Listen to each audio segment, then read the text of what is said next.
حضرت سیدنا یوسف علیہ السلام کے متعلق، یہ تو قرآن کا واقعہ ہے، اس کا تو انکار نہیں کیا جا سکتا کہ حضرت یوسف علیہ السلام کے بھائی آپ کی بارگاہ میں ایک دفعہ غلہ لینے کے لیے آئے، چلے گئے، دوسری دفعہ آئے پھر چلے گئے، پھر تیسری دفعہ آئے، تو آپ نے ان لوگوں سے پوچھا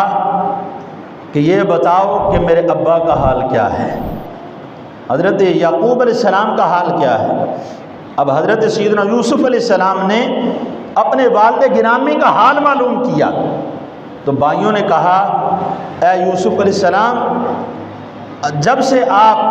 والد گرامی کی بارگاہ سے دور ہوئے ہیں نا، تو آپ کی جدائی کے اندر والد گرامی اتنا روئے ہیں کہ آنکھوں کی بینائی ختم ہو گئی ہے،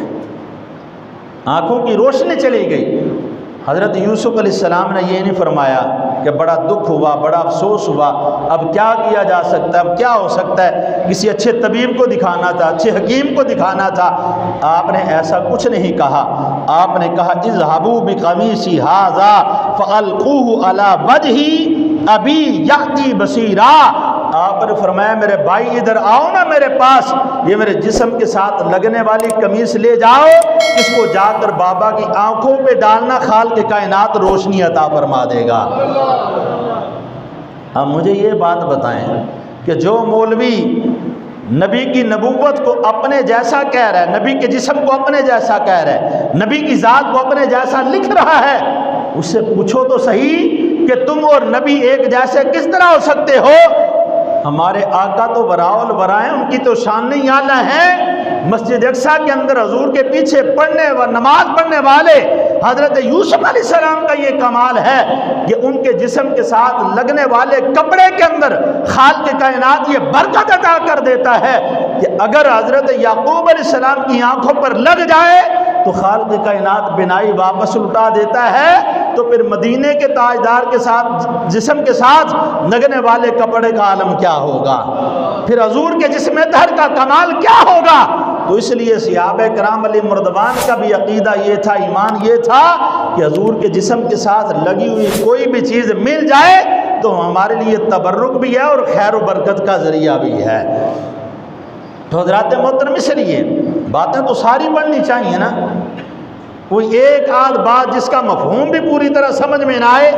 اس کو لے کے بندہ بیان کر کے کہے جی میں نے پورا عقیدہ بیان کر دیا ہے یا پورا اسلام بیان کر دیا ہے،